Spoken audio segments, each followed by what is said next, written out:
boa noite a todos que estão nos assistindo. Como eu digo, sempre é com muita alegria, muita satisfação que estamos aqui hoje para transmitir mais uma live via Web TV Espiritize, para a TV7, para o CEDCC, para o Web Rádio Amiga Espiritual lá de São Borja e a Rádio Portal da Luz, certo? Então, sempre é com muita alegria.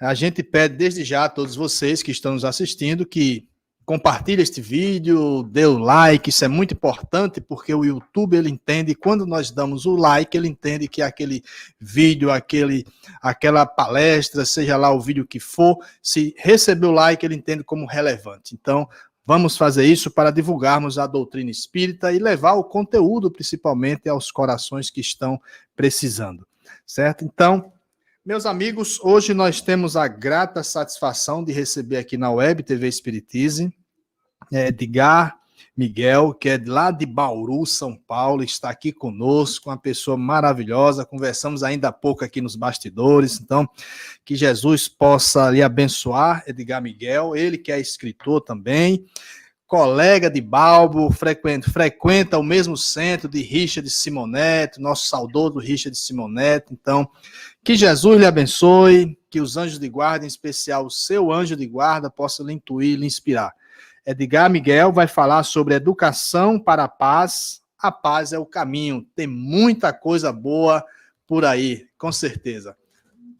Pessoal, sim, Edgar Miguel vai fazer uma breve exposição e aí nós aguardamos as perguntas de vocês. Com certeza o tema é muito instigante e tem pano para muita manga, tá bom? Então, seja bem-vindo, Edgar. Muito obrigado, Ailton, a todos aí do projeto. Eu agradeço muito o convite, muito me honra estar com vocês nesse projeto que é tão importante, tem objetivo, tem fins tão sérios e significativos para todos nós que participamos, que ouvimos vocês. Então, eu quero mandar um abraço a todos que estão conosco nesse instante. E, de fato, a ideia é que eu fale um pouquinho só para dar o tom da conversa e que a gente abra para que a gente interaja. O Ailton não sabe, mas eu não contei para ele, mas eu não gosto muito de dar palestra. Eu gosto de conversar. Eu gosto da gente sentar em volta da fogueira, para devagar, para a gente olhar para as coisas da vida, como é que nós podemos viver de uma forma melhor, sem muita teorização, mas sim com questões práticas do dia a dia, para que a gente finalmente encontre a tão sonhada felicidade. Eu acho que esse é o grande interesse de todo mundo.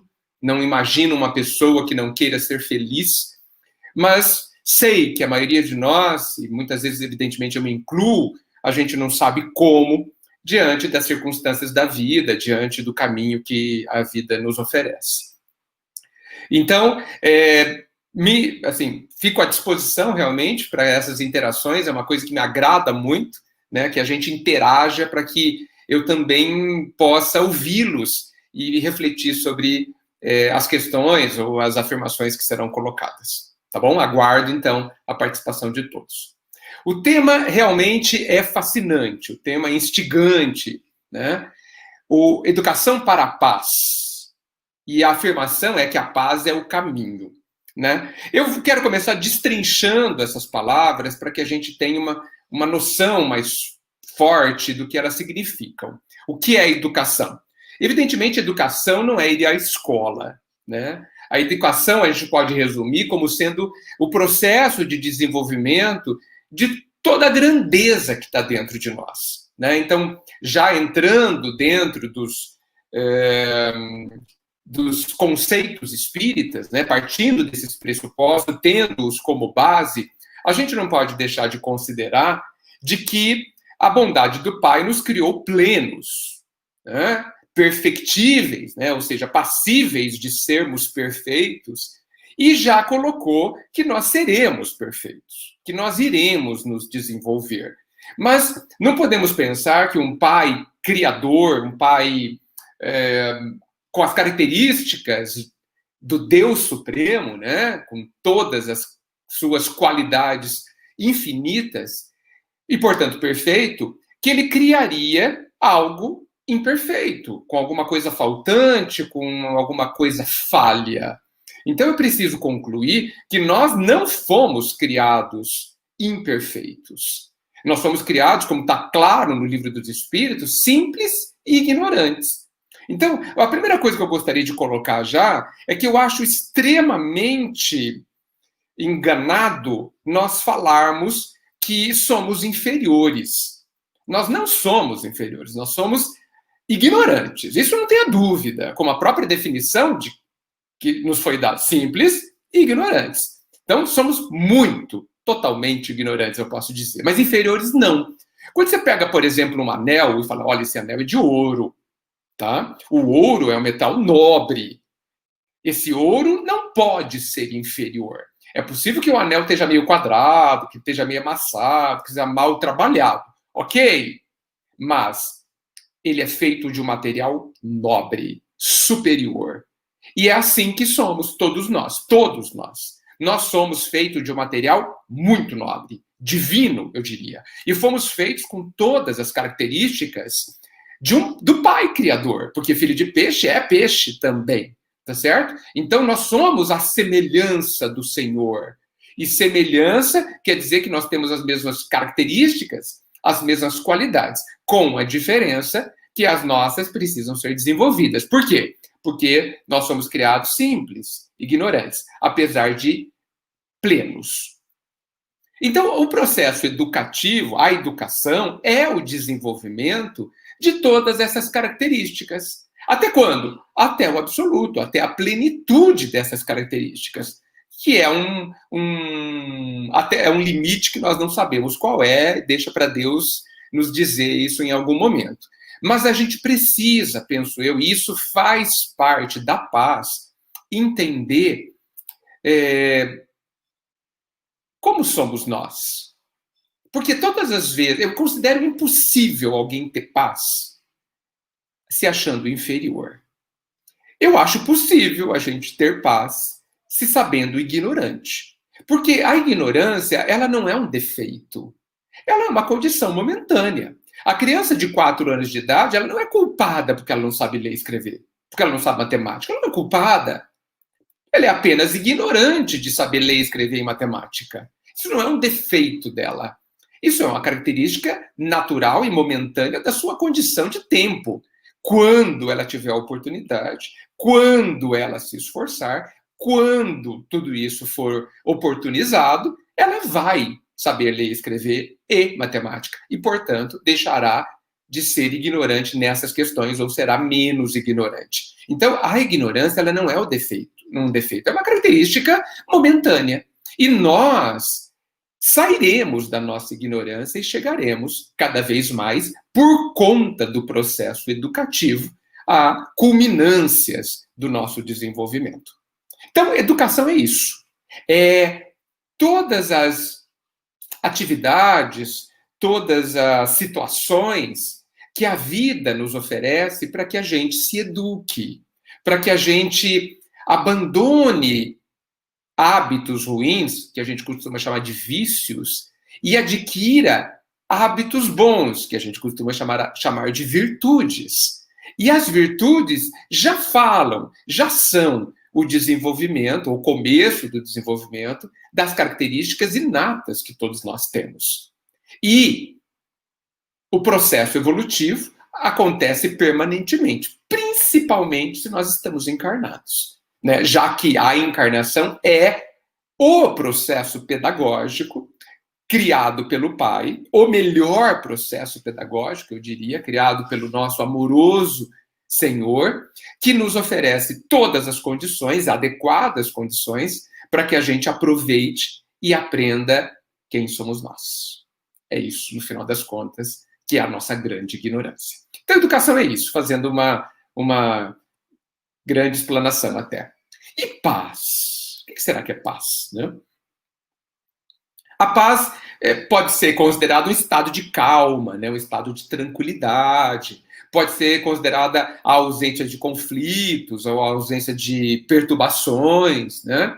Normalmente, quando a gente fala de paz, a gente pensa no paz no mundo, tão necessária, com certeza, paz entre as pessoas, e evidentemente que isso é extremamente importante.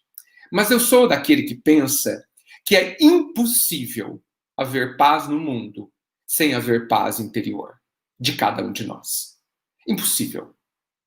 E, portanto, penso, e aí eu abro para discussão também, como tudo que eu estou falando, que nós precisamos trabalhar para a nossa paz interior. E paz interior não significa um ambiente pacífico, porque eu posso conquistar um determinado nível de paz dentro de mim, apesar do ambiente à minha volta estar em guerra. E me digam se não foi exatamente isso que Jesus nos alertou. Não podemos negar que ele caminhou entre nós em profunda paz, íntima, ele com ele. Não podemos negar isso. Apesar de tudo que aconteceu com ele, que não foi exatamente situações pacíficas, né? Muitos viveram em guerra com ele, mas ele não viveu em guerra com ninguém. Por quê? Porque tinha paz. Então, nós, de fato, precisamos da educação para a paz. E, sem dúvida nenhuma, a paz é o caminho. A paz é o resultado de um conjunto de ações que a gente toma, um conjunto de escolhas que a gente faz, que vão ter como resultado, como consequência, como colheita, uma paz interior. E eu posso dizer para vocês que muitas vezes a gente não consegue a paz interior porque a gente escolhe gerar conflitos internos. Eu vou trazer para vocês uma das maiores definições de felicidade que eu conheço. Por sinal, eu considero que paz e felicidade são sinônimos. Há muitas definições de felicidade, muitas pessoas pensam que felicidade é isso ou aquilo, eu sei, e evidentemente respeito. Mas eu penso, e cada vez mais me encontro convicto, de que paz íntima é felicidade. E o Gandhi, o nosso grande Gandhi, Mahatma Gandhi, grande alma, né? Ele definiu a felicidade da seguinte forma. Ele diz que a felicidade é quando o que eu penso, o que eu falo e o que eu sinto é a mesma coisa. Vou repetir. Gandhi disse que a felicidade é quando há uma coerência entre o que eu penso, o que eu sinto, e aí eu vou resumir de outra forma, e o que eu faço, uma plena coerência entre essas três dimensões. Porque todas as vezes que eu desejo não fazer algo e faço, eu estabeleço um conflito dentro de mim. E basta que a gente se lembre quantas vezes a gente gostaria de dizer não e disse sim. Quantas vezes eu queria falar sim e decidi falar não. E vivi com culpa, e vivi em conflito. Por quê? Porque uma parte de mim queria uma coisa e outra parte de mim queria outra. Isso é um conflito. Os conflitos existenciais, conflito é sinônimo de guerra, que é antônimo de paz, que é o contrário de paz. Não vamos esquecer disso. Todas as vezes que eu estabeleço um conflito interno, eu estou me afastando da paz. Na verdade, talvez eu esteja criando a guerra, né? Destruindo a minha paz. Será que não foi por isso que Jesus colocou, e está lá no Evangelho, inclusive, que a paz é quando a nossa consciência aprova o que a gente faz, pensa e sente, né? Penso que sim. Então, de fato, a paz é o caminho, mas tem que ser a paz interior. Eu não sou capaz de manter uma relação pacífica com ninguém, ou com a maioria das pessoas, sem ter paz íntima. Porque essa paz íntima, ela me dá clareza do que é que eu tenho que fazer, do que é que eu tenho que sentir e pensar.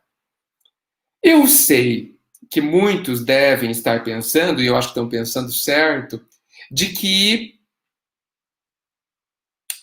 muitas vezes eu desejo uma coisa e entendo que o meu dever é outro. E isso é um conflito. Sim, é verdade. O próprio Jesus, tanto Jesus quanto Paulo disseram isso, né? Eu vim trazer a guerra, né? E a espada. E ele estava falando da luta interna que iria, a partir de então, se estabelecer dentro do homem, a partir do momento que a gente se defrontasse com o caminho que Jesus nos indica e o nosso estado interior. De fato, há um permanente conflito entre o nosso desejo, entre os nossos vícios interiores e o caminho necessário a ter paz. Não tenha dúvida. Paulo também dizia, né? O que quero, não faço. E o que não quero, faço. Né? Mostrando exatamente esse conflito. Por isso que o grande investimento que a gente precisa fazer é exatamente na paz interna. Até termos paz, haverá um conflito. A grande questão é que a proposta do Cristo, e também de Paulo, evidente, ela está propondo a guerra correta. Eu vim trazer a guerra. Qual guerra? A guerra do meu homem velho, lembra dessa frase? Do homem velho com o novo homem que eu quero ser. A guerra entre os meus vícios e a virtude que eu quero construir e preciso construir dentro de mim. Foi por isso que eu disse que a paz, ela é consequência do processo educativo de mim mesmo. E esse título, também colocado por quem idealizou, talvez seja o próprio Ailton, ele está nos indicando, está nos fazendo lembrar, melhor dizendo, de que a gente precisa, de fato, centrar esforços no grande campo de guerra, no grande campo de aprendizagem, onde a educação precisa atuar, que é no nosso íntimo, que é dentro do ser. O lugar, de fato, onde, segundo eu gosto de dizer, vivemos de verdade. Penso que nós vivemos verdadeiramente dentro de nós, no meu íntimo, com o que penso e o que sinto, né? Com as minhas ideias, com tudo que está dentro de mim. E eu preciso harmonizar esse ambiente, ensinar os meus maus hábitos a se tornarem melhores. Por quê?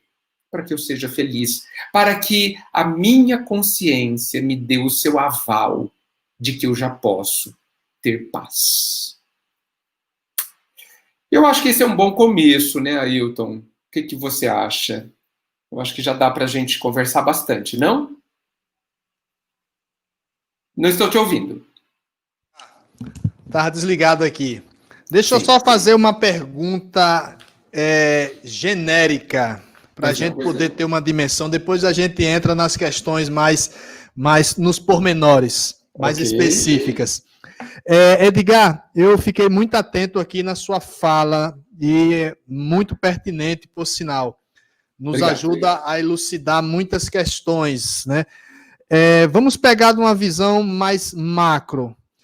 Com relação à condição do mundo, não é só a condição de uma comunidade, do mundo em si. Nós presenciamos que no mundo existem muitas desigualdades sociais, existem ainda muitas guerras que perturbam essa paz que a gente tanto deseja. É verdade. Você falou em Gandhi, muito importante Gandhi, para termos essa compreensão da paz. Então, a pergunta é nesse sentido. Para haver paz no mundo e entre as nações, não seria necessário vencer primeiro o egoísmo e a ambição?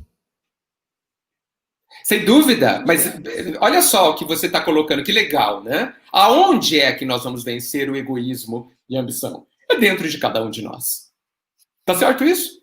Porque, veja, quantas instituições no mundo já foram criadas, como a ONU, por exemplo. A ONU foi criada depois da Segunda Guerra Mundial para evitar guerras mundiais. Porque todo mundo percebeu que as guerras mundiais eram muito dolorosas, né? Veja, talvez, de certo modo, a gente possa dizer que ela, há 75 anos, né, ela tem conseguido, não tivemos uma terceira guerra mundial. Mas a gente vê que a organização ONU, ela é, evidentemente, composta por homens, por pessoas.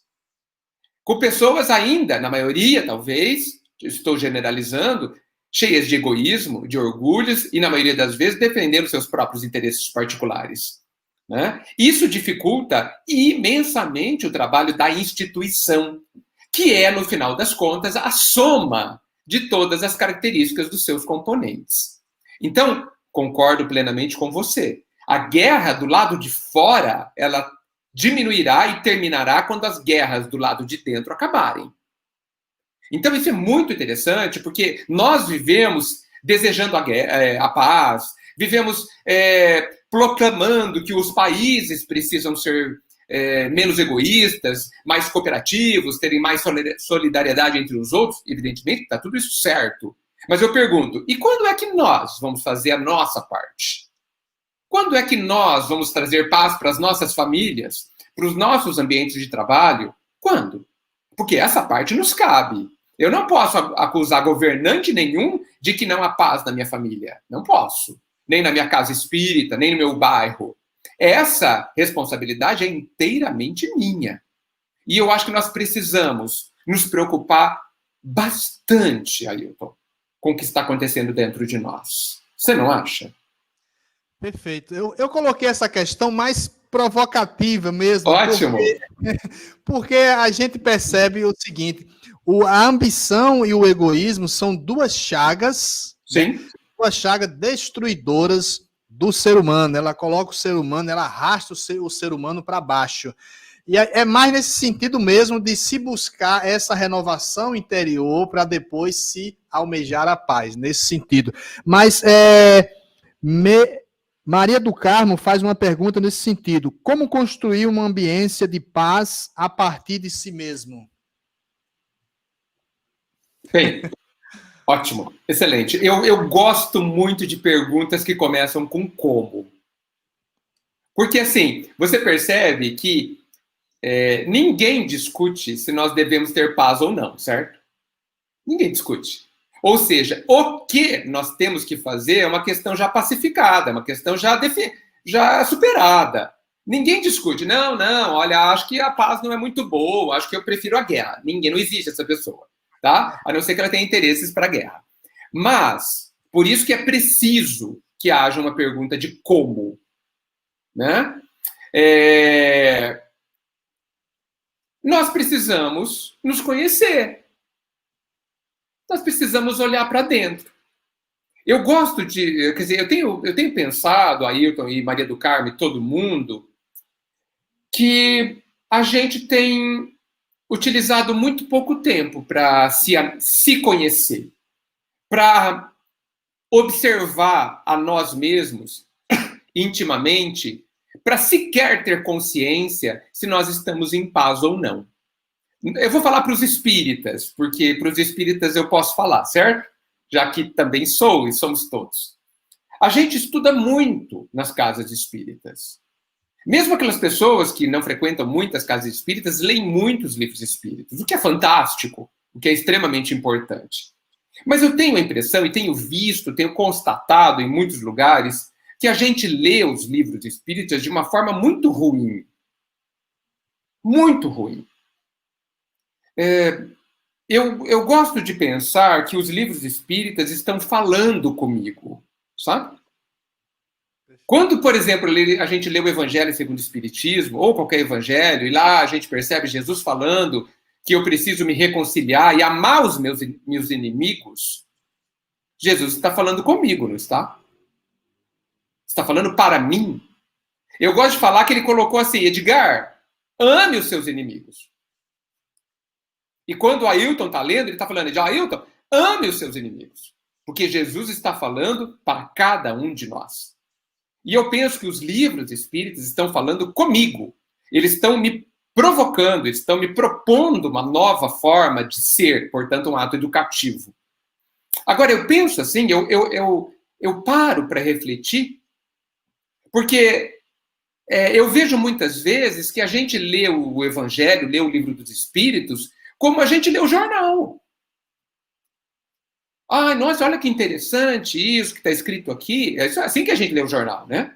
Olha que interessante. E a pergunta número 1 do Livro dos Espíritos, olha o que Kardec perguntou. Tá, e que hora que eu vou verificar, eu vou me perguntar se eu concordo com o pedido de Jesus de que eu devo amar os meus inimigos? Será que eu concordo? Será que eu quero? Será que eu sei como? Porque eu posso não concordar, eu tenho essa liberdade. Eu posso falar, não, Jesus tá louco. Eu posso falar, não, eu não vou conseguir. Então, esse diálogo entre o livro e eu, e as pessoas, muitas vezes eu percebo que não ocorre. A gente lê, chora até em alguns livros, a gente chora diante de Paulo e Estevão, mas qual é o plano de ação que a gente vai fazer para transformar a própria vida? Quando é que a gente fala assim, puxa, Paulo fazia isso, eu não consigo. O que eu vou fazer para conseguir? Que mudança, que micro mudança, que microscópica mudança eu vou fazer dentro da minha vida para que um dia eu faça uma mudança maior? Se eu não pensar isso, a leitura foi praticamente inútil. Então, responder, estou dentro da resposta ainda da Maria do Carmo, para que o mundo seja feliz, para que eu faça, eu preciso olhar para dentro de mim. E eu penso que nós somos a pessoa mais esquecida da nossa própria vida. A mais esquecida. A nossa consciência, o ser que está dentro de cada um de nós, ele está esquecido. Eu só me lembro do espírito, do ser encarnado, né? Da personagem, do mundo. Né? Eu falo assim, puxa, não, mas eu preciso desestressar, eu preciso fazer uma viagem, eu preciso para tirar férias. Quem será que está precisando mesmo? Quem? Será que é o homem do mundo ou é o ser imortal que está dentro de mim? O que o ser imortal que está dentro de mim, que sou eu, precisa? Será que eu não preciso de paz? Será que eu não preciso preencher o meu vazio existencial? Será que eu não preciso que haja, que realmente eu entre em combate com o homem velho dentro de mim? Porque, assim, essa guerra que Jesus disse que haveria a partir de então dentro de nós, possivelmente, Ailton, ainda em muita gente nem começou. Então, nós precisamos dedicar atenção e tempo a nós mesmos. E eu não estou falando de se divertir, viajar. Eu não estou falando nem de ler. Eu estou falando de olhar para si. Eu estou falando de tentar entender por que você funciona do jeito que você funciona. Olhar para si. Não tem outra expressão. Olhe para si, se escute. Será que você está se escutando? Não escutando o que você está falando, mas escutando o que está dentro de você. Por exemplo, será que alguém já se perguntou se está tudo bem lá dentro? Será que numa hora, no escuro do nosso quarto, antes de dormir, a hora de levantar, a gente pergunta, Edgar, está tudo bem aí dentro? Será que a gente parou para ouvir a resposta? Acho que esse é o caminho. Esse é o como. Acho que a gente não ouve Deus, a gente ausculta Deus, né? Deus precisa a gente se voltar para dentro de nós mesmos para tentar compreender melhor.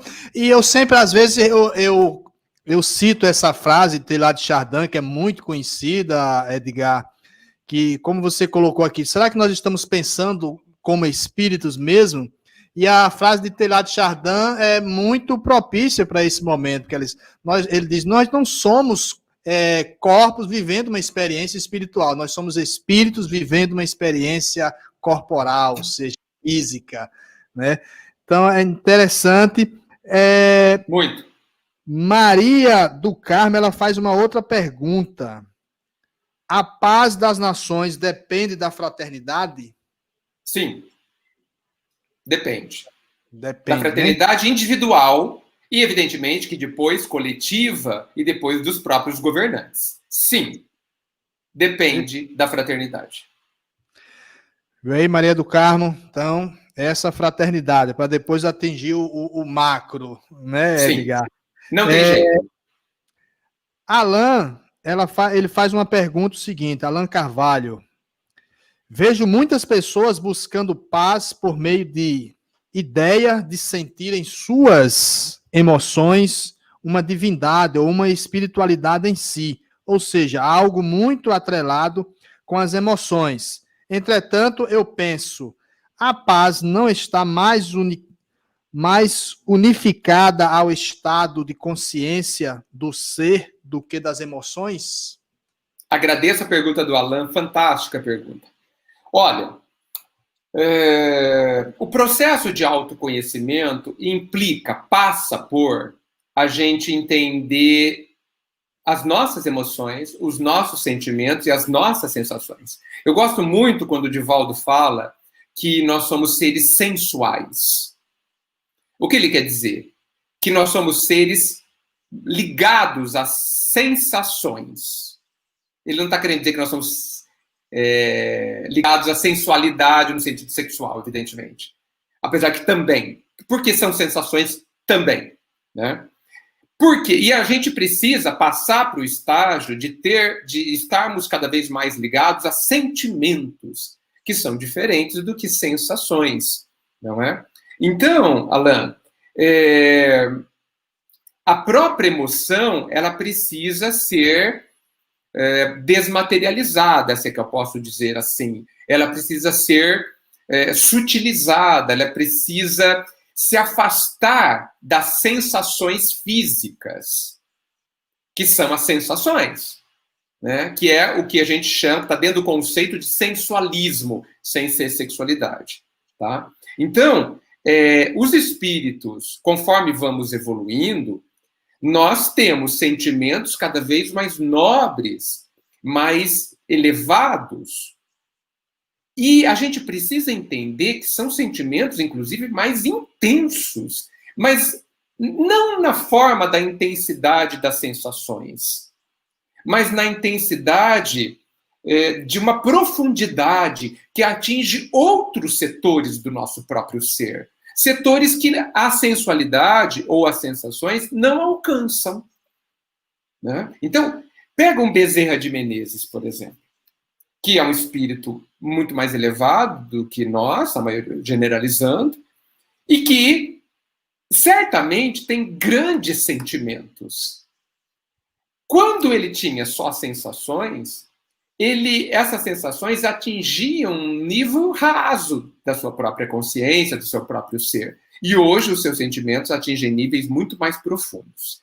Então, finalizando a minha resposta, nós precisamos nos conhecer e conhecer sensações, como que elas funcionam dentro de nós, que tipo de controle a gente tem sobre elas, os nossos sentimentos, que características eles têm, como eles são, qual a abrangência deles, e também a nossa própria consciência, como nós funcionamos de forma, como a nossa consciência funciona, como é a nossa relação com ela. Só para resumir, eu gosto de pensar, como é a minha relação comigo mesmo? Como é? Como que eu funciono comigo mesmo? Como é esse diálogo, essa relação comigo mesmo? Isso tudo tem a ver com, entendo eu, o que você me perguntou. Espero ter respondido, Alan. Ótimo. Suzy Santos, ela faz uma pergunta nesse sentido, Edgar. Todos falam sobre a paz, mas são poucos os que têm consciência de que pequenas atitudes favorecem esse estado de espírito. Qual seria a melhor maneira de cultivar a paz? Fantástico, eu concordo com a afirmação dela, que são poucos de nós temos essa consciência. A paz, gente, ela é formada por minúsculos pensamentos. É onde tudo começa. Tudo começa. Na forma, quer dizer, no tipo de pensamento que você escolhe ter. E aí eu coloco dessa forma, de forma proposital. Os pensamentos naturais que a gente tem, muitas vezes, não são bons pensamentos. Por quê? Porque nós estamos imersos na nossa própria ignorância.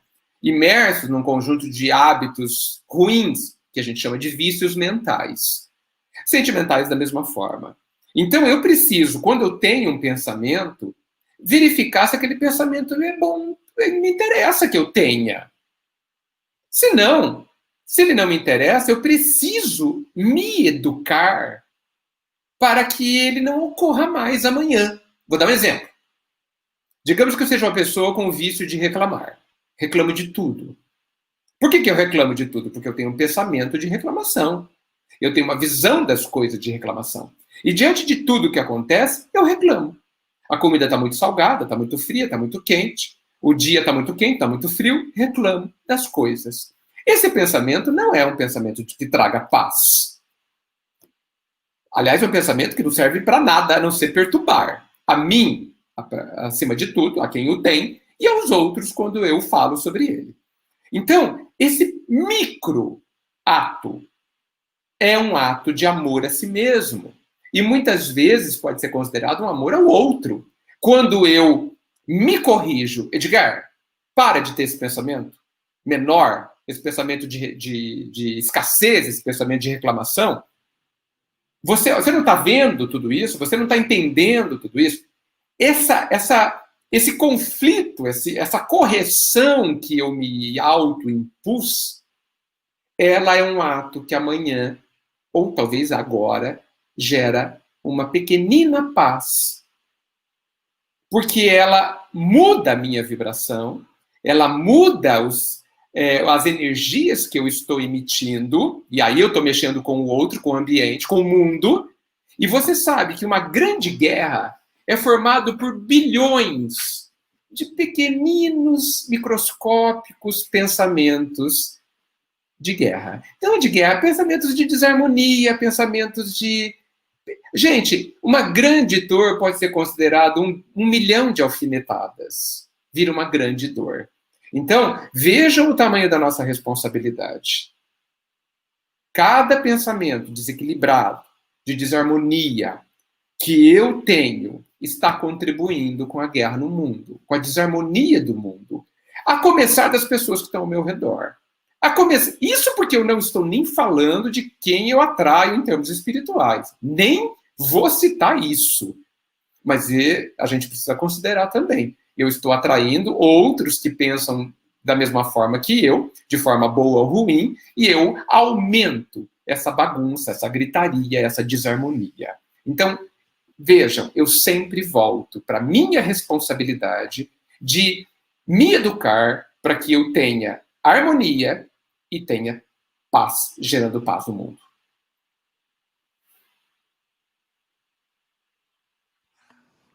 Então, aquele pensamento de Gandhi é correto, né, Edgar? Poxa. Perfeitamente correto, né? Quando Gandhi vai dizer, seja você a paz no mundo, né? Então... Olha, ele resumiu, Gandhi é fantástico, ele resumiu de uma forma muito fantástica. E veja aí a nossa responsabilidade, né, Elton? Eu quero que o outro faça paz, mas, segundo Jesus, eu só vou ter segundo as minhas obras, não é? Perfeito. Então, se eu quero a paz, seja a paz.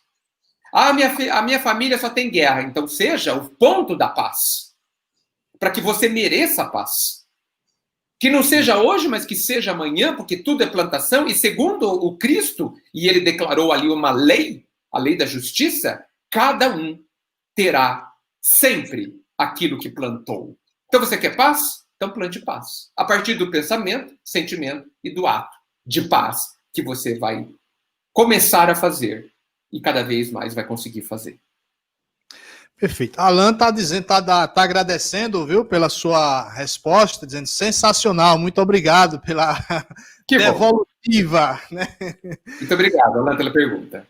Edgar, nós temos o prazer de ter uma pessoa aqui conhecida nossa, viu, no chat, que fez uma pergunta para você. Quem será? Nosso querido Wellington Balbo.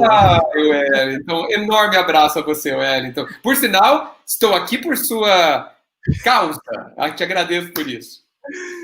É o Wellington Balbo, uma saudação da Web TV Espiritismo, viu, meu amigo? Estamos aqui com o seu e nosso amigo Edgar também, viu?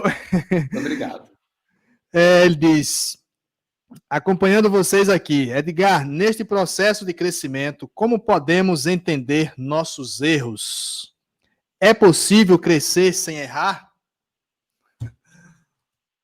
Olha, eu acho muito difícil. Para não dizer impossível. Né? E E aí, eu coloco na mesa o seguinte: nós não devemos estar muito preocupados se vamos errar ou não. Porque o erro, no meu entendimento, precisa ser ressignificado. Eu não vejo problema nenhum, eu não vejo o erro como sendo um mal quando eu erro com a intenção de acertar e de aprender. Não vejo como um problema. Eu acho que o grande problema é quando eu erro querendo errar. Quando eu firo querendo ferir. Aí sim eu acho que nós temos o verdadeiro erro, talvez. Mas que também gera aprendizado. Eu entendo que o erro faz parte do processo de aprendizado. Que o erro é pedagógico. Né? Porque o erro é o feedback, é o retorno que eu tenho a mim mesmo, que a vida me dá, dizendo: olha, não é bem assim. Olha, é melhor de outra forma. Então, o erro está me sinalizando que é preciso fazer diferente. Está me convidando a desenvolver outras características que eu não desenvolvi ainda, e por isso o erro, né? E que a minha felicidade depende disso. Eu só serei feliz quando todas as sementes divinas dentro de mim florescerem, gerarem frutos, na verdade. Eu só serei feliz quando estiver plenamente autodesenvolvido. Então, e aí não vou mais errar. Ou seja, por quê? Porque eu aprendi tudo. Ou seja, eu começo a amar totalmente. Então, o erro, para mim, faz parte do processo de aprendizado, de educação e de crescimento. Não vejo-o como um problema. E eu acho que essa é uma crença que nos limita, que gera culpas desnecessárias, que o erro é um problema, né? Principalmente quando eu erro querendo acertar, ele não é um problema. Nós devemos entendê-lo como parte do processo educativo, com muita tranquilidade.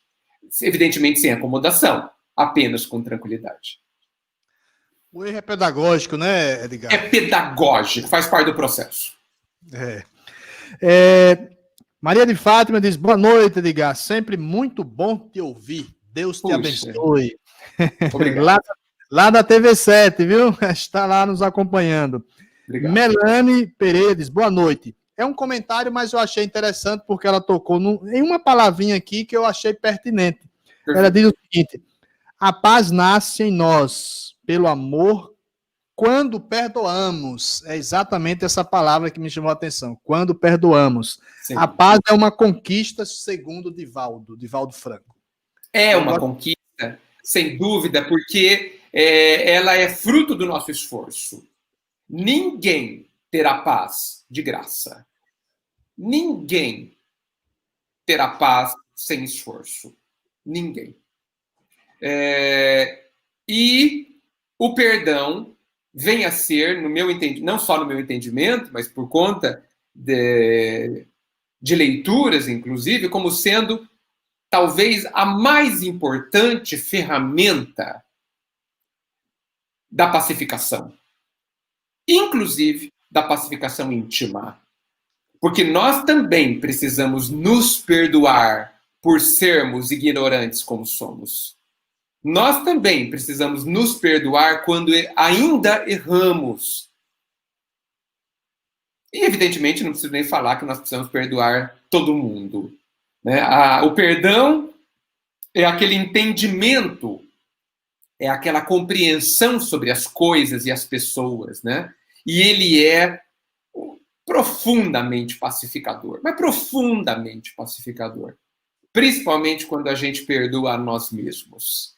Então, ela usou muito bem, trazendo à tona esse conceito tão importante.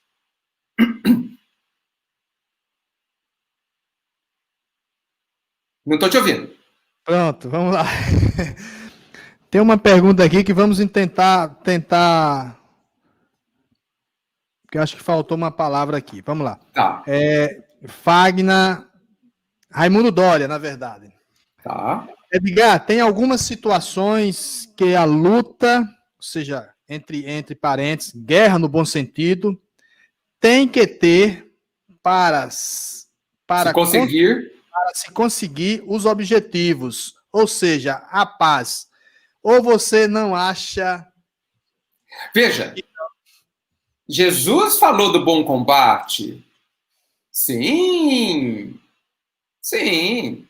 Agora, a grande questão é que inimigo a gente escolhe. Normalmente, infelizmente, a gente acredita numa imensa infantilidade da nossa parte, que o inimigo é outra pessoa. A gente briga com o outro. Isso é um erro. Né? Isso é, inclusive, contrário à própria fraternidade. Né? O outro não é... Aí eu vou falar uma coisa polêmica aqui, hein? O outro não é responsável por você não ter paz. O outro não é responsável por você não ser feliz. Essa história que a gente ouve, né? Ah, meu pai acabou com a minha vida. Mentira. Meu marido acabou com a minha vida. Desculpa, não acabou. Não acabou. Ele agiu do jeito que ele podia, do jeito que ele sabia, do jeito que ele quis, problema dele.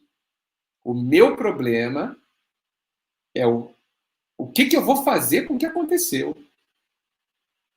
Né? O que eu vou fazer, o que eu vou decidir, pensar e sentir.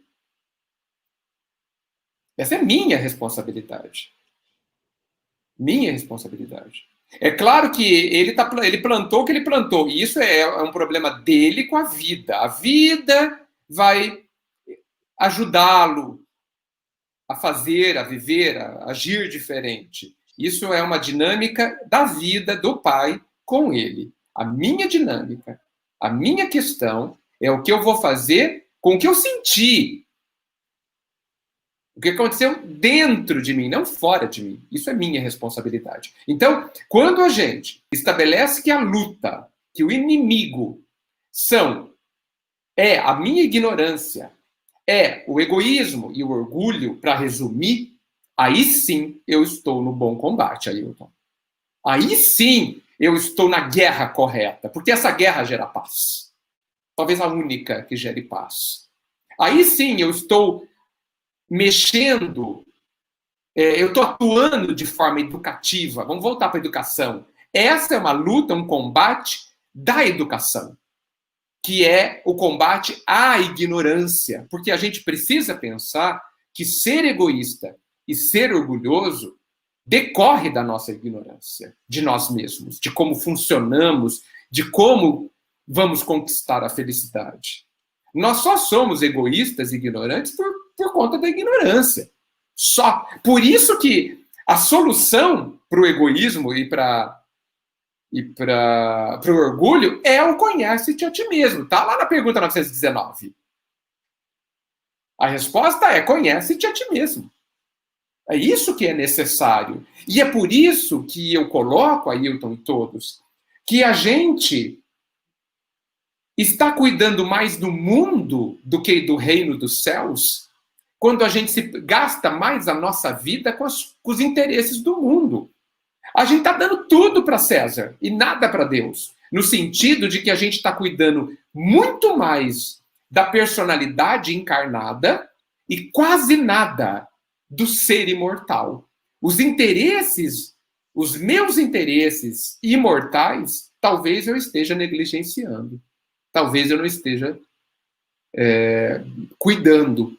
Talvez eu esteja mais brigando com as pessoas e com as situações fora de mim, me esquecendo completamente da verdadeira e mais importante luta, que é a luta contra a minha própria ignorância. E eu não estou falando de ignorância de conhecimento, de instrução que a escola dá, mas a ignorância de mim mesmo, a ignorância do conhecimento eterno, do ser que sou. Né? Isso que falta. Então, essa luta, o bom combate, precisa ser brigado, e muito. O velho bom combate O velho bom combate. De Paulo de Tarso, né? Combati o bom combate, mas precisamos entender esse bom combate de Paulo, que Paulo nos falava, né, Edgar? Exatamente. Isso define uma vida, Ailton. Isso muda uma vida. A gente pensa que o outro nos atrapalha. Não, os outros são professores. Eles vêm nos mostrar que ponto que a gente precisa melhorar. Quando eu me incomodo com você, eu tenho um problema, não é você. Você não tem problema nenhum. Eu tenho o meu problema, porque eu estou incomodado. Quando eu me ofendi por que você fez, que o problema é todo meu. Todo meu. E eu preciso cuidar de mim, se tenho problemas, não de você. Que bom, bate-papo muito legal esse, viu? Eu lembrei aqui de um filósofo chamado Epíteto, que eu admiro muito. Ele diz o seguinte: diga o que você quer ser, para depois você, ou seja, diga primeiro o que é que você quer ser, para depois você fazer o que tem que fazer. Então, se nós queremos essa paz, temos que fazer algo, mas primeiro nós temos que ter o objetivo, a meta, né, delineada para chegar a esse estado de consciência que eu diria que é a paz, um estado de consciência.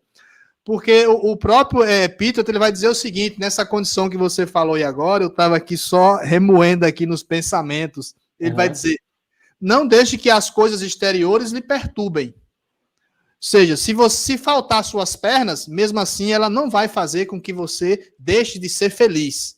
Se alguma coisa exterior fez com que você se jogasse na pobreza, na miséria, não deixe que sua paz, vamos dizer assim, seja perturbada. Então isso é excepcional, é uma condição. Excepcional. Né? Nossa, que lindo isso. Agora, evidentemente que eu concordo com ele, só que se você perguntar para 100% da população humana se ela quer ter paz, todo mundo vai responder que quer. Verdade. A grande pergunta é, mas você vai pagar o preço dela? Porque o preço dela é se autoeducar. Então, aí que está o problema, né, Ayrton? Nós queremos a paz, mas nós não queremos o esforço de conquistá-la. E veja, e quando a gente faz isso, a gente está contrariando Cristo, que diz que cada um só vai ter quando plantar. Então, nós somos aquele que brigamos com Deus porque ele não dá o que a gente não plantou. Não é incrível? Nós somos aquele que oramos para que Deus nos dê paz, sendo que nós sabemos que ele não vai dar. Ele não vai dar, me desculpem. Por quê? Porque nós vamos ter que construir, a lei é clara, cada um receberá segundo o que faz. Ah, mas a minha vida é um inferno. Nós criamos o nosso próprio inferno. Então, a gente precisa, vamos usar uma expressão, cair na real. Parar de se iludir. A gente tem tratado Deus como a gente tratava lá na Idade Média, onde ele é o dispensador universal, ele dá tudo. Não, ele não dá tudo. Ele só dá o que a gente não será capaz de conquistar. O resto é por nossa conta. Exatamente. Maria de Fátima está muito participativa aqui. Muito obrigado, Maria de Fátima, com as suas perguntas sempre convenientes, né?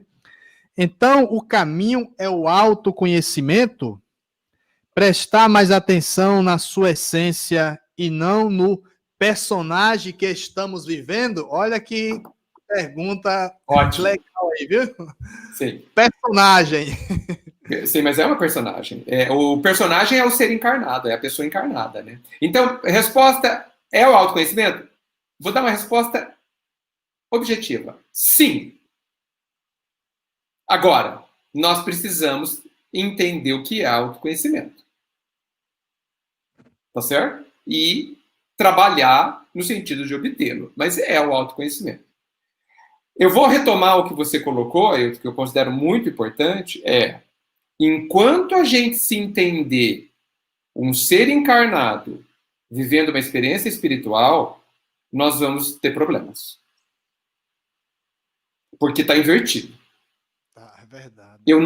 Veja, gente, nós não somos daqui. Nós somos todos estrangeiros. Todos imigrantes. O pessoal fica discutindo com o imigrante, tá todo imigrante. Desculpa. Esse país aqui não é nosso. Esse mundo não é o mundo verdadeiro. Porque nós somos seres imortais. Nós somos seres espirituais, como espiritual é o nosso Pai. Então, A gente mergulha na carne e mesmo apesar da doutrina, que é essa coisa de luz que nos foi dada, a gente não quebrou ainda o paradigma de quem somos nós. Ou seja, a gente não entendeu, não se conheceu o suficiente, o minimamente suficiente, sequer para se definir. A gente fala, o meu espírito, não existe meu espírito, sou eu. Eu posso falar o meu corpo, porque o meu corpo não sou eu. Olha, se o meu dedo dói, tá errado. Quem dói é o dedo do meu corpo. O meu dedo do ser, se é que eu tenho, não dói coisa nenhuma. Entendeu? Então, você falou de perder a perna. Se eu perdi a perna, eu não perdi a perna. Quem perdeu a perna foi meu corpo. Esse corpo que eu vou deixar aí para trás, agradecendo, porque é uma bênção, mas que vai passar. A carne é como um vento, já diz o poeta. É como um vento. Passa. O que fica sou eu. Então, eu estou vivendo segundo os meus interesses, como ser que sou. Enquanto eu não me enxergar ser espiritual, eu terei problemas na questão do autoconhecimento. Eu darei prevalência, preferência e importância maior ao personagem Edgar. Eu não sou o Edgar. O Edgar é uma faceta do ser que sou. E eu preciso mergulhar em mim, dedicar mais tempo a mim, ou me observando, me perguntando, descobrindo qual é a linguagem que o meu ser interior fala comigo, porque o meu ser interior fala comigo. Eu, como ser interior, melhor dizendo, fala com o personagem Edgar. Ah, mas eu não entendo. Não, você não sabe, você não parou para ouvir. Sabe quando a gente está naquele problema bem grande aí da vida, e alguém fala assim, não, mas você sabe a resposta. Aí quando a pessoa fala isso, a gente quer bater na pessoa, né? Porque você olha para você, você acha que você não sabe a resposta. Senão você não estava perguntando. Na verdade, está correto. Eu sei a resposta. Mas eu não me preparei para me entender, para me ouvir, para ouvir a resposta. Olha só que tragédia. Eu recebo uma carta, a carta tem o segredo da minha felicidade, mas eu não estudei a língua que ela está escrita, e aí eu não sei ler. Eu não me preparei para entender a carta que a pessoa que vai me ajudar, que sou eu mesmo, a ser feliz, está me dando. Então, o ser interior dentro de mim, que sou eu, está falando comigo, mas eu não estou ouvindo. Essa é uma das maiores tragédias da nossa vida encarnada. Que maravilha, viu? Esse é um comentário muito oportuno nesse de Alan, que já fez uma pergunta aqui, Edgar, que vai em cima disso aí que você acabou de falar. Ele cita aqui uma colocação de Satya Sai Baba. Fantástico. Vamos lá. E eu gostaria que você fizesse esse comentário. As pessoas procuram-me dizendo, eu quero paz. Digo-lhes que remova o eu, que são seus egos. Remova o quero, que são seus desejos. O que lhe restará é a paz. Maravilha, viu? Fantástico, fantástico. A gente precisa, na linha do que o Baba diz, a gente precisa diferenciar o desejo da vontade. Porque essa confusão, ela nos ilude bastante e muitas vezes é bastante conveniente também, porque a gente adora se iludir, né? A vontade, ela tem poder sobre o desejo. Perfeito. Eu sou diabético e eu quero tomar um sorvete de morango. Eu prefiro chocolate. Eu quero o sorvete de chocolate. Eu tenho desejo de ter vontade de tomar um sorvete. Eu sou diabético. Eu vou tomar ou não? Depende da minha vontade. E a vontade é uma característica do espírito, do ser que sou, e ela é soberana. Soberana. Tá certo? É um poder, é uma força, é uma potencialidade que todos nós temos que precisa ser educada. O pessoal fala que nós somos seres racionais. Eu não concordo. Nós seremos um dia. Hoje, nós somos seres emocionais. Quase que completamente dominados pelas nossas emoções. Os nossos desejos mandam em nós.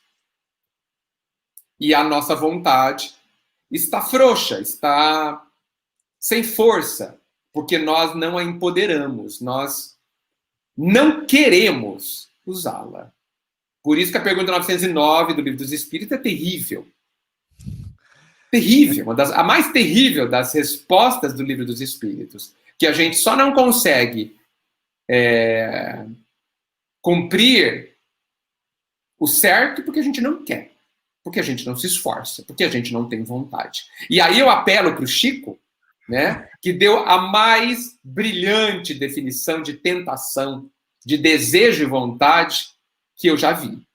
E ele fala, né, nosso querido e abençoado Chico, que a tentação é um cachorro muito bravo que corre atrás de mim e que eu quero muito que ele me alcance.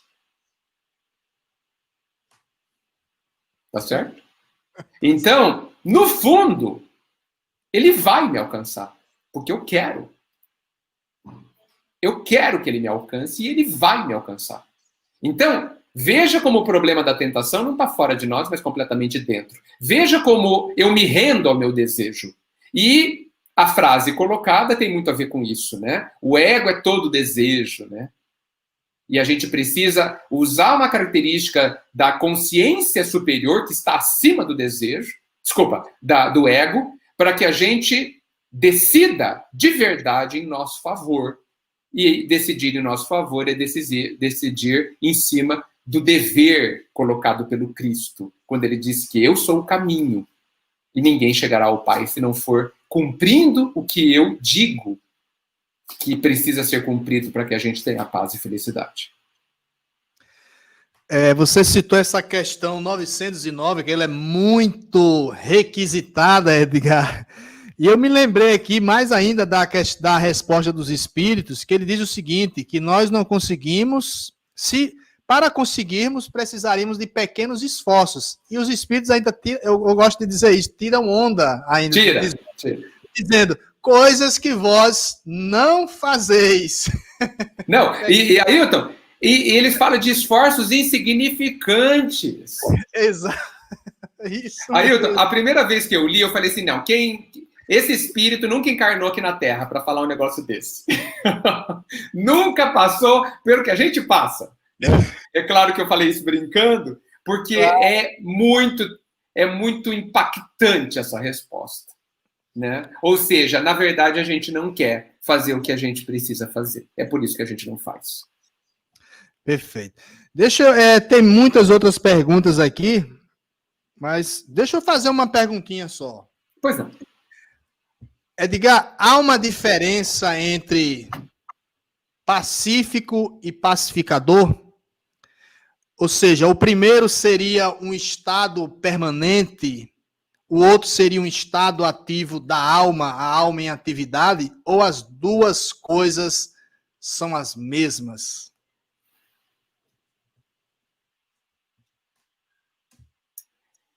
Pacífico, né? Pacífico é aquela característica da pessoa já pacificada, né, Ailton? Que já conquistou a paz, né?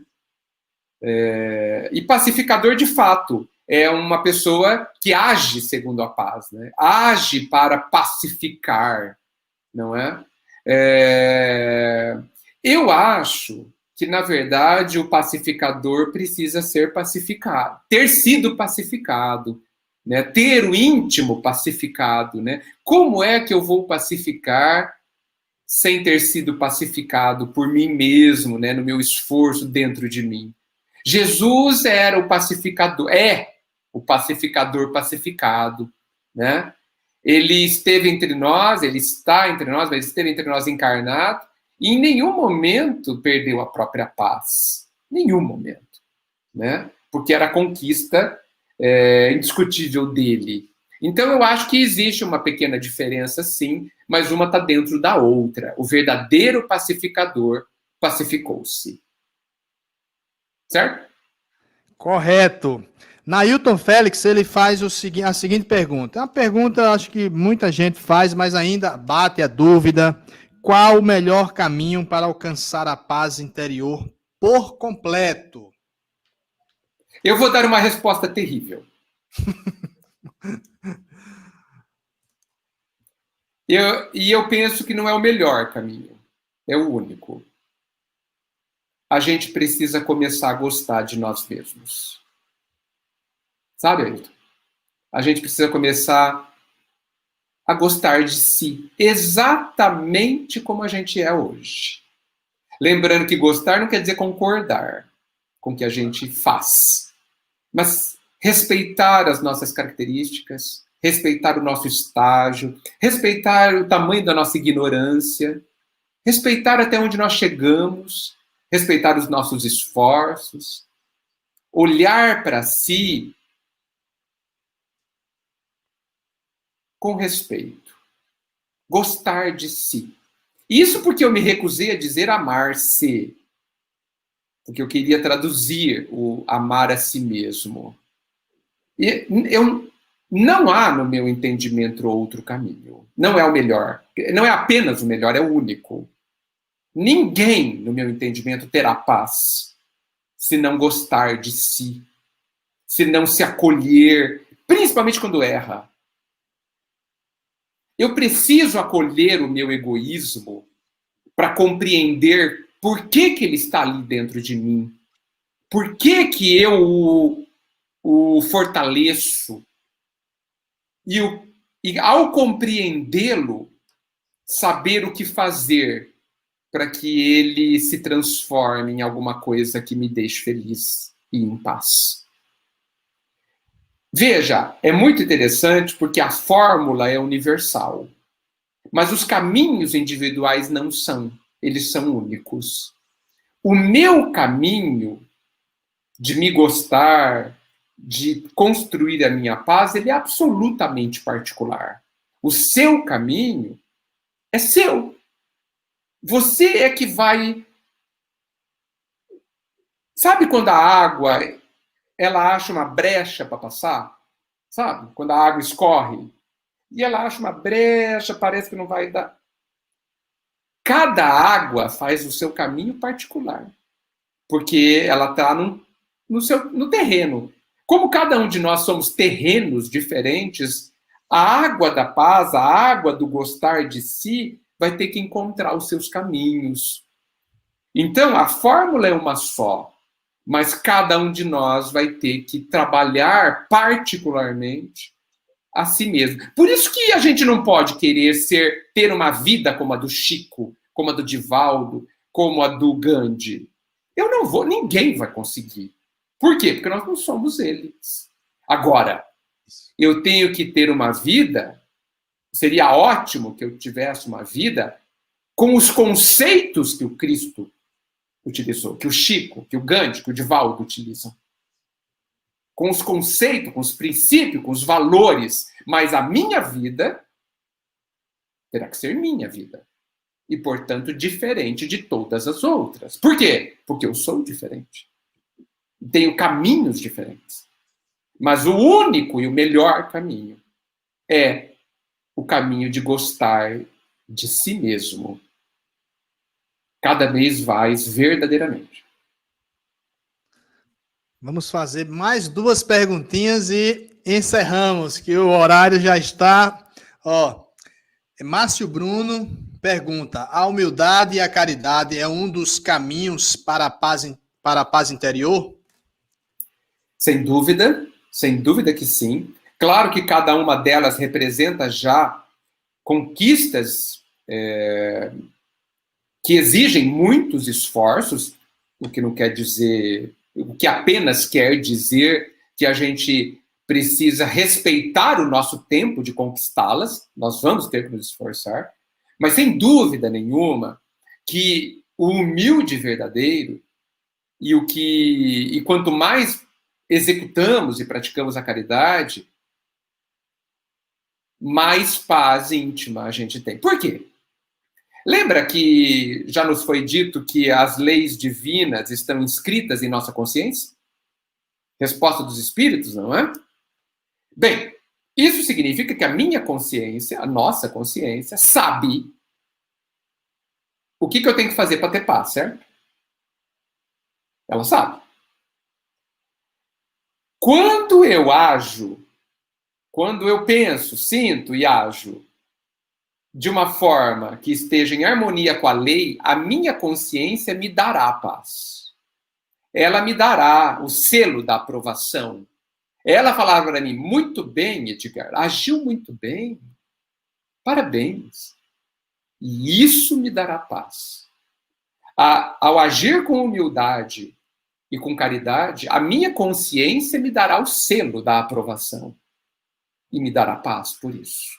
Porque a minha fala, o meu pensamento, o meu sentimento estarão coerentes com as leis divinas impressas na minha consciência.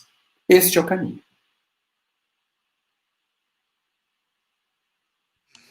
Finalizamos com esta pergunta de Meritânia Oliveira. Como ter paz se nos preocupamos com a opinião dos outros? Descobrindo por que você se preocupa com a opinião dos outros.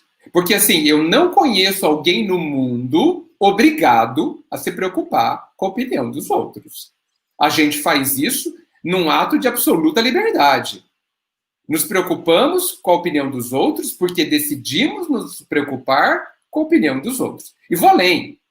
Nos preocupamos com a opinião dos outros porque estamos viciados nessa prática. E vou mais profundo. Nos preocupamos com a opinião dos outros porque não nos amamos o suficiente ainda. Porque queremos que os outros nos dê o valor que nós ainda não aprendemos a dar a nós mesmos. Nos preocupamos com a opinião dos outros porque a gente ainda não está trilhando o caminho do respeitar-se e do gostar de si mesmo. Então, fazer isso é uma escolha. Ninguém é obrigado a fazer isso. Então, a ideia é escolha se preocupar com a opinião da sua verdadeira consciência com o que você faz. Lembra? É preferível perder o mundo inteiro a não perder a alma? Eu acho que é isso que isso quer dizer. Verdade. Muitos comentários aqui. Só vou ler rapidamente assim alguns, certo? Tá bom. Elaine Cuzin. Imagina ficar pensando só nos problemas da vida. Ninguém aguenta. Verdade, Elaine, viu? Meritânia faz outro comentário. Maria de Fátima diz: obrigado pela resposta, muito boa explicação. Reni Gonçalves: podemos estar em paz em meio a uma guerra, turbulência, e podemos estar em guerra a só dentro do quarto. Perfeito. Verdade, verdade. O Carmo, a vontade é a nossa grande força e poder que temos. Perfeito, grande. Edinaldo Lino, que é uma pessoa que já esteve aqui, professor, filósofo, está aqui conosco também, diz: muito obrigado. A primeira dimensão da paz é a paz consigo. Assim poderemos exigir a paz social e as demais outras dimensões. Perfeito, Edinaldo. Então é isso, pessoal. O pessoal está dizendo aqui: muito obrigado, gratidão, Edgar, por estar aqui. Então, pessoal, nós estamos aqui, ainda não estivemos, estamos com essa pessoa maravilhosa, de fala fácil, que toca nas pessoas, né? Eu acho que todo mundo aí, tá vendo, Edgar? A intenção foi exatamente essa, quando nós conversamos com o Edgar aqui nos bastidores, foi exatamente essa, provocar vocês para que vocês interagissem conosco, que foi maravilhoso, né? Foi mesmo. De todos. Edgar, um beijo no coração, passo para você fazer as suas considerações, meu irmão. Muito obrigado mesmo. Bem, Só posso agradecer, né, Ailton? Essa é uma oportunidade deliciosa, apesar de ser online, o online tem nos dado a oportunidade de mais sentir, né?